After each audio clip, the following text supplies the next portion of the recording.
It'd be right over at that jip hill, right over the jip hill.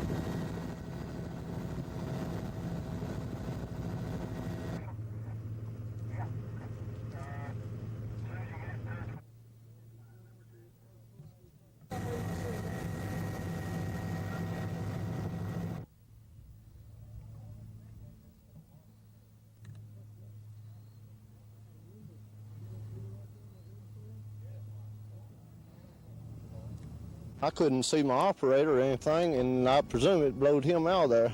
But I had my mechanic, he was down under there, and we started to get under the scraper, and that scraper was sitting there vibrating, and even the earth. And that's just a heck of a deal here. I mean, it was just like an earthquake.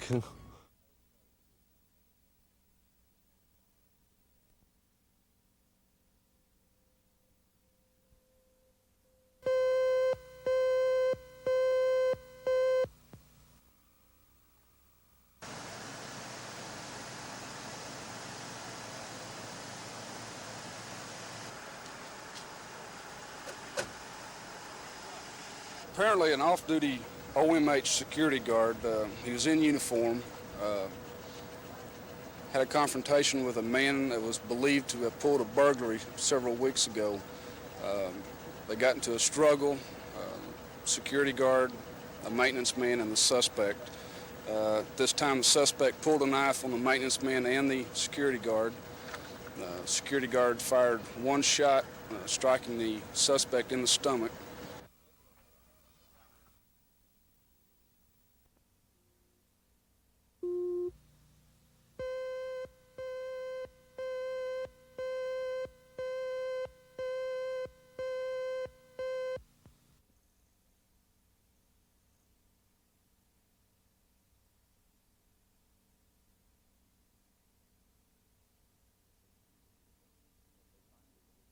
If they find that there was any incidence of wrongdoing on the part of anyone in our organization or anyone in the Carter organization, then take whatever action is appropriate.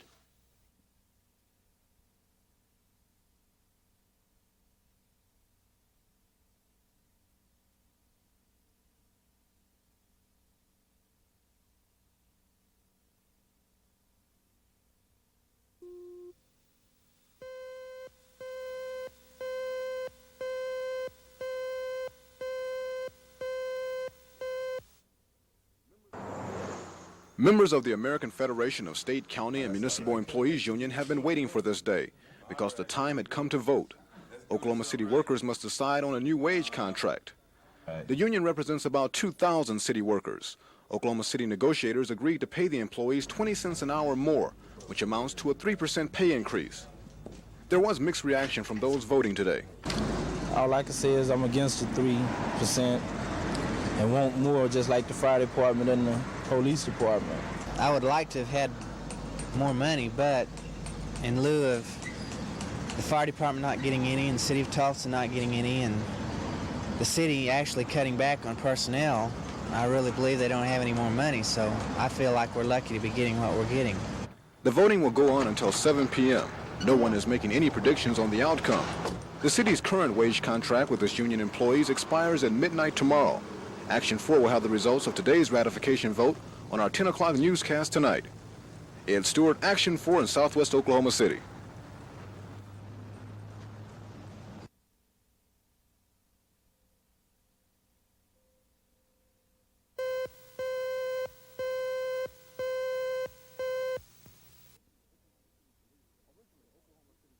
Originally, Oklahoma City police were asking for about an 8% pay raise, but after weeks of talks, the FOP has changed its request to a 4.5% cost of living increase. However, city negotiators are offering police only a 3% pay hike. The FOP is also unhappy with the Bill of Rights for police, saying officers should know more about the charges brought against them if called before a review board. Now the question is, what happens if no agreement is reached before the current contract expires tonight? Well, hopefully we can come to some agreement this evening when we meet at 6 o'clock. If, however, we cannot come to terms, then the old contract would go into the next contract year. We'd still be working under a contract. Most of Oklahoma City's 707 police officers were not expecting much this year in the way of a pay increase, but they are expecting something. And throughout the negotiations, there has been no talk of a possible strike or work slowdown if a new contract is not reached by midnight. Ed Stewart, Action 4.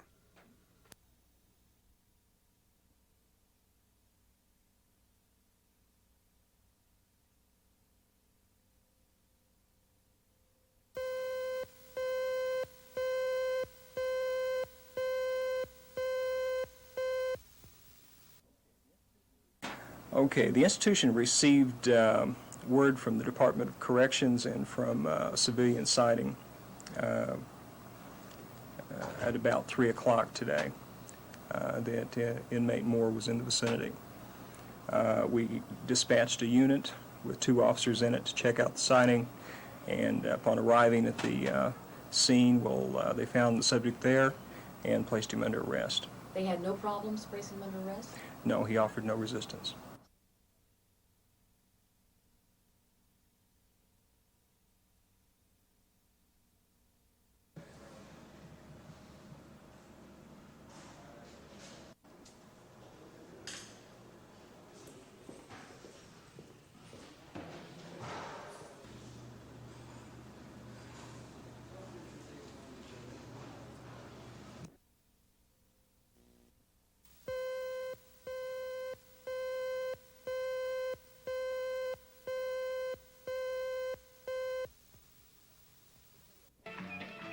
The sale price for the Opry and related properties has not been made public by either the buyer, Gaylord, or the current owner, American General of Houston, the nation's 4th largest insurance company.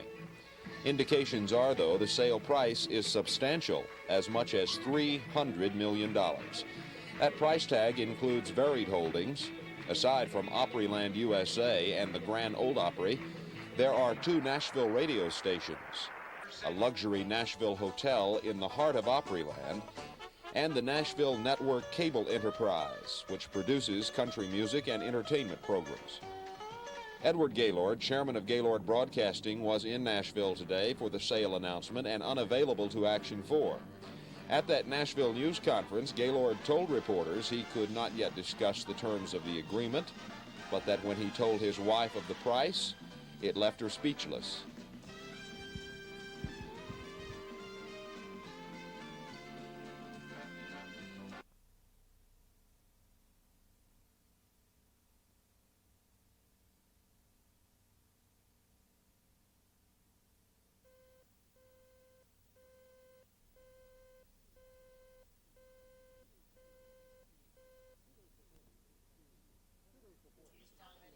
Two days before the end of the school year, parents at Quail Creek Elementary found out they were losing their principal to another school, so they decided to fight to keep him.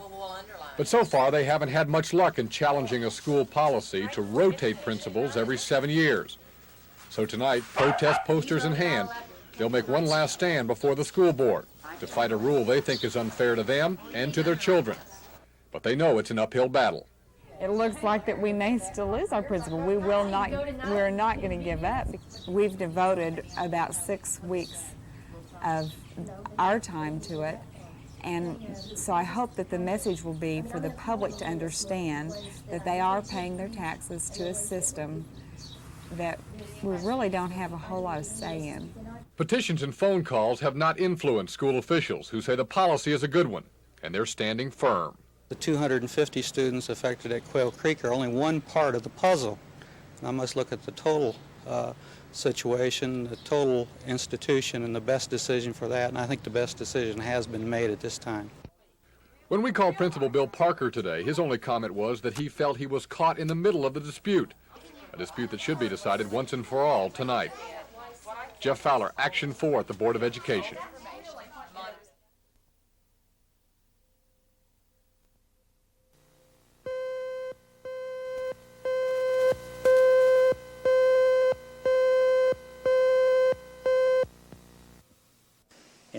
In the pension area, it will probably raise the male's premium, and the female will be able to pay the same amount of premium, but she'll be able to collect benefits longer than a male would because she's statistically supposed to live at least 5 years longer than a male.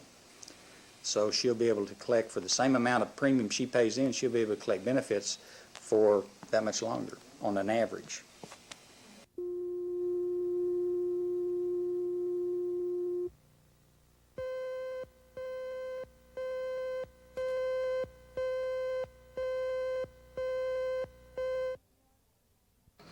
Mr. Miller, this is Barbara with the Water Department. We're just calling you to tell you that it's not safe yet to drink the water. Officials spent most of last night and this morning giving that warning to the 3,200 residents of Harrah. Last night, 25 gallons of the insecticide tall band was accidentally sucked into the water supply. The tank, the house, needs 2 locations. This morning, state health inspectors were called to town after preliminary samples taken last night showed traces of the insecticide. So at 10 locations, new samples were taken today. Water from outside spigots was collected in jars and rushed back to the lab for analysis. And all city officials could do was wait. They're doing some double checking, but it's the water itself. It's not in a situation where it's lethal or anything like that, but they just want to make precautions to cover all bases. 3 people were rushed to the hospital last night as a precaution after they became ill. But none were found to have ingested any insecticide. And though officials tried to downplay the problem today, they were still taking precautions. 800 gallons of fresh water was brought in by the National Guard in Midwest City, just in case. But most people didn't rush down to get any of it. A few came with gallon jugs, more concerned with the inconvenience than with the potential health hazard. You can't cook your meals. You really are afraid to go eat in any of the restaurants because they have ice makers, their ice, and you don't know what to do. It disrupts your whole life. It was a disruption most could smile about today, but hope they don't see again anytime soon. Jeff Fowler, Action 4, Harrah.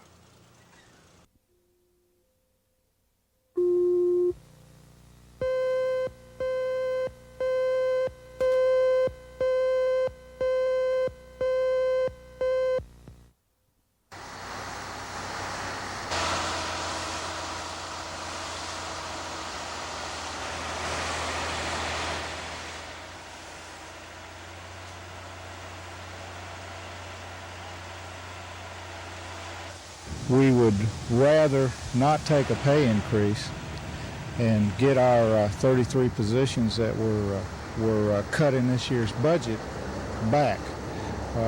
We feel like this pay increase isn't worth the jeopardizing of the citizens of this city's health and welfare, and and also the firefighters. Firefighters are running so very short on manpower that I think that we're getting so thin that we're going to have a major catastrophe.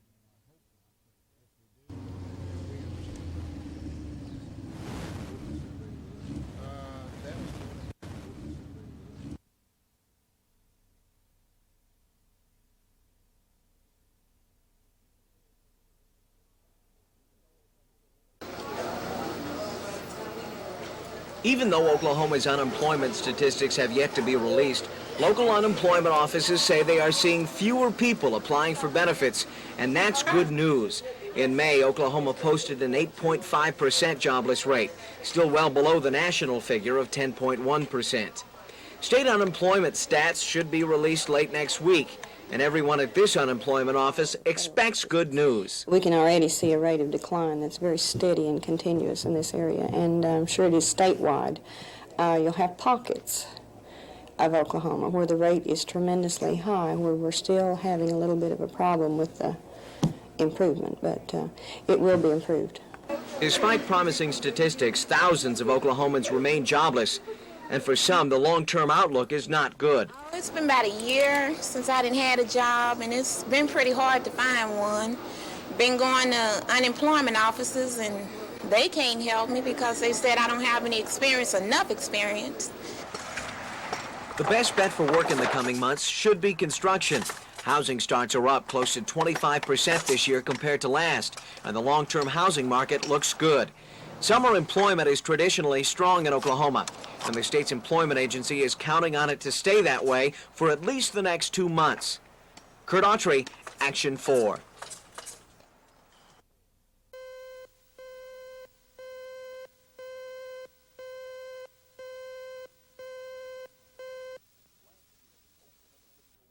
Last year, Oklahoma City policemen were treated to a 10.5% pay raise from city leaders. But this year things are different. For one, the city's economy is not the same as it was 12 months ago. Then, the oil and gas industry in the state was responsible for lifting the city's sales tax revenue considerably. But since the boom went bust, the city money has dried up, and municipal agencies have been suffering. Even with the current economic woes, Oklahoma City Police have accepted a new contract containing a 3% pay raise. And while it is far below what they had originally asked for, it still means a lot. The officers understand the tough times, and although it's not a sort of contract that you're just enthusiastically would vote for, the officers that I talk to recognize that it's in a lean year, it's not bad at all, and most of them are pretty pleased with the economic portions of it. The raise will cost the city an additional $436,000 in salaries, and as the pay scale increases, chances are good the payroll will also. The department hasn't hired anyone for 6 months, but hope by October 1st a new police academy will begin, in an attempt to fill 40 vacancies in the department. Kevin Ogle, Action 4.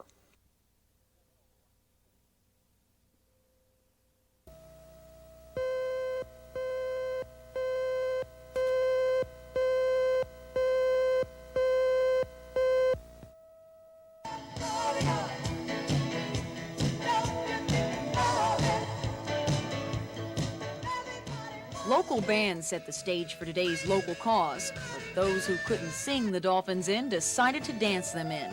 Nearly 600 people turned out in person and in pocket to try and make a zoo dream come true, Aquaticus. Apparently the majority of these young music lovers are dolphin lovers at heart, even though many of them have never seen a porpoise. But Oklahomans won't have to settle for a masquerading mammal much longer. Next year, real dolphins will be splashing their way into Oklahoma City Zoo, and much of the credit will go to young people like these at today's Aquafest. It may come as a surprise, but they have a true interest in the zoo. Half of the people who come to the zoo are young people, and they bring their kids. You know, young people are having kids these days, and they bring them in, and that's the bulk, that's the backbone of our attendance. Sure, young people are supporting the zoo, and young people are bringing the dolphins to Oklahoma City. Today's Aquafest was a lot of fun, but it will only place a slow second to the good times Aquaticus will bring. Sherry Sellers, Action 4 at Aquafest.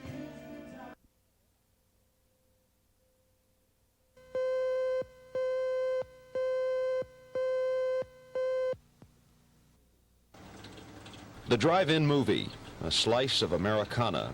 It's an institution that has seen better days. Drive-ins just don't bring in the bucks like they did in their heyday. But there are those who prefer the drive-in on a warm Oklahoma evening. They're the ones who remember what the drive-in used to be. They come from all backgrounds, and they won't let the modern 80s stand in the way of their nostalgia. I can recall when I was 5, we would pack our blankets and pillows and hot popcorn and just pack it all into the station wagon. This is back in the late 50s, and just do it up, and we'd go for the double feature. Of course, they were G back in those days. The G movies at the drive-in may be rare, but the traditional sights and smells are still there, like snack bars and buttered popcorn. And even though the 80s have brought on a hurried lifestyle, there will always be the desire for togetherness within the family, and a drive-in will always offer that. It was always the one time that the whole family got together, and today it's still one of the cheapest things you can do.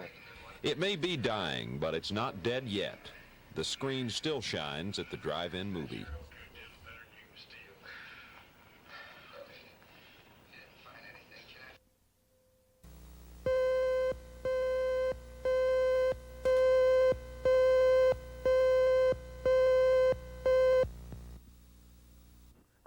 Right now is the governor's office, so anybody that would like to address California, so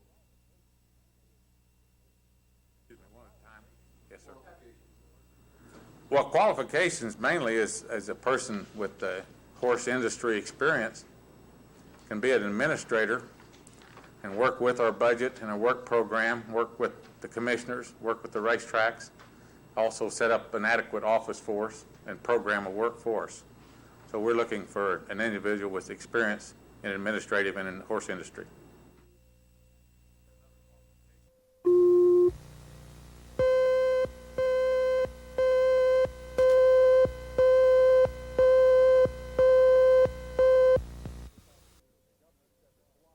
At a press conference this afternoon, the governor said the cooperative agreement between narcotics agents and the National Guard will be a big step in stopping the growing marijuana problem in Oklahoma.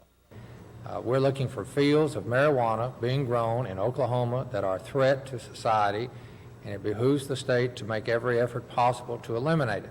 As Action 4 reported yesterday, National Guard Huey helicopters like these in Lexington will be used in remote areas of the state to find the fields. State drug officials admit they don't have any idea just how much marijuana is being grown here. But despite the success of similar programs in 5 other states, there is some concern. Several National Guardsmen have told Action 4 they are afraid that marijuana growers will start shooting at their choppers once the program begins. But the governor said today the benefits outweigh those risks. Now, this is a surveillance. We'll take every precautionary that we can. It is sort of like any normal airplane flight, surveillance. There might be some concern. We'll take every precaution possible. But this program and another $40,000 from the federal government will deal only with marijuana. But what about other drugs like cocaine and heroin flown into the state? Action 4 was told today by 2 federal agencies that Air Force AWACS planes are being used now on the Texas-Oklahoma border to help limit those drugs as well. Jeff Fowler, Action 4 at the Capitol.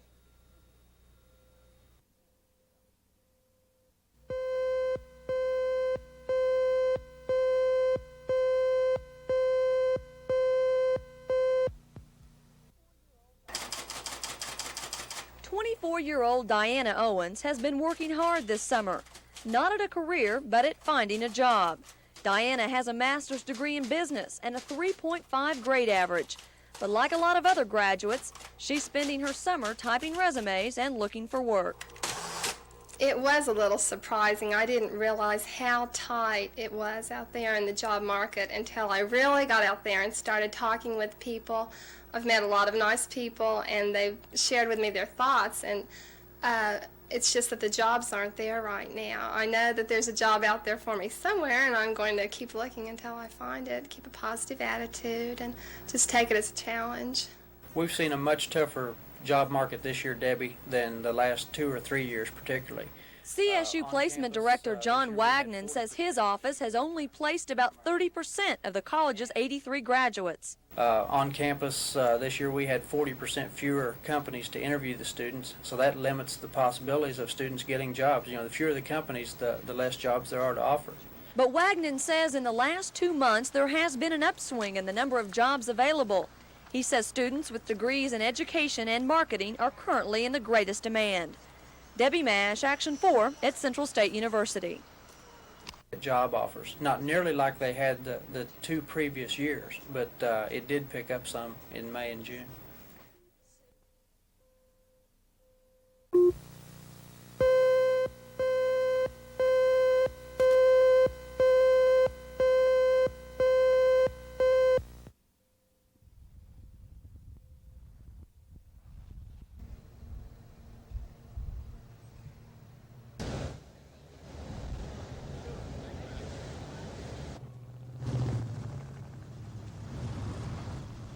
I worked with Huffy until May 27th, and then I was laid off, and my wife works there as an hourly employee, and she works there until 3:30 today is her last day. So at that point, we'll both not have a job. Fanny.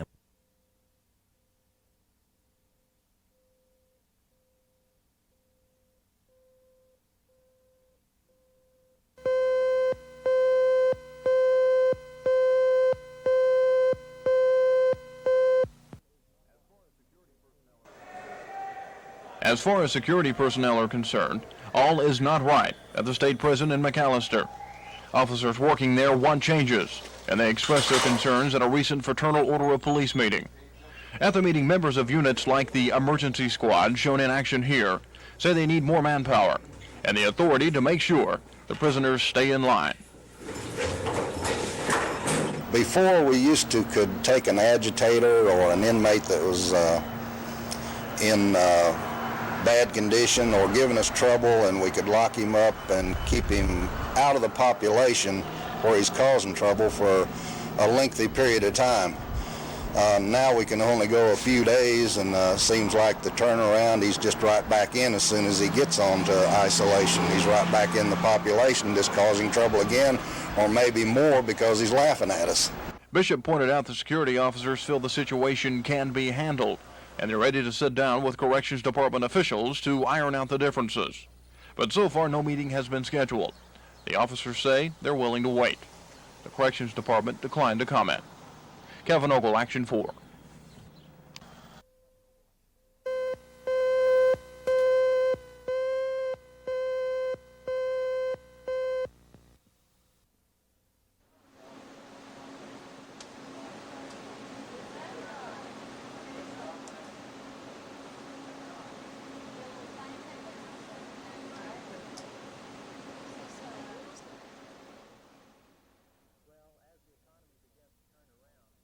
Well, as the economy begins to turn around, we're following that upswing in the economy. The telephone company that we sell to are seeing the increase, and they have to place their orders in terms to keep in stride with the economy. Okay, so going a point further than that, what are you seeing? What is the trend in the telephone companies? Why are you all having to put...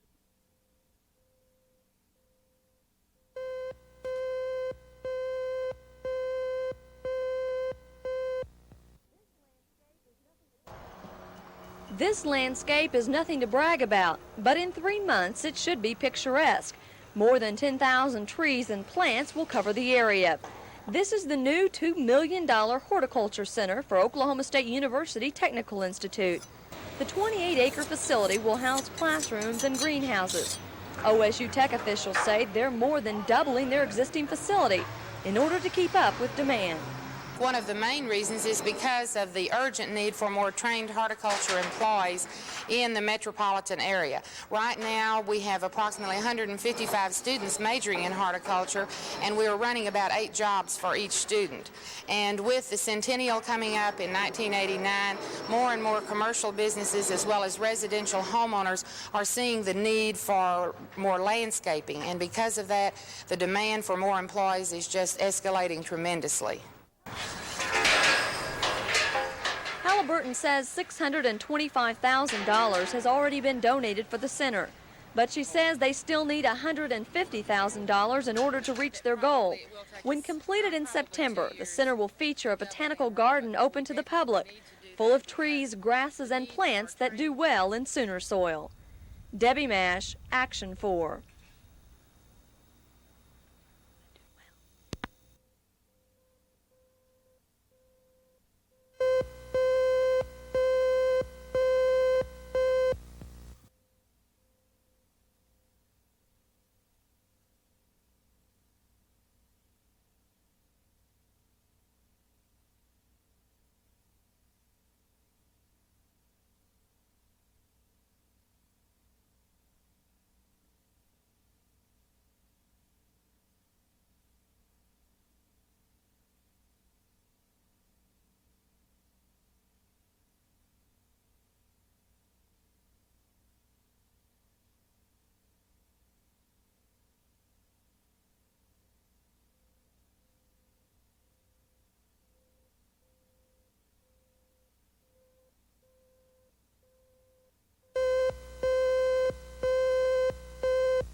I know that probably a great many of you have just arrived home this afternoon across the country. It's a little after 5 o'clock here on the East Coast. The president was shot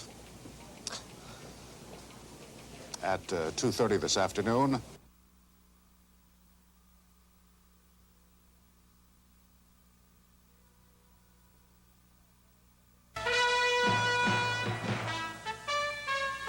Good evening, I'm Frank Reynolds, and this is World News Tonight.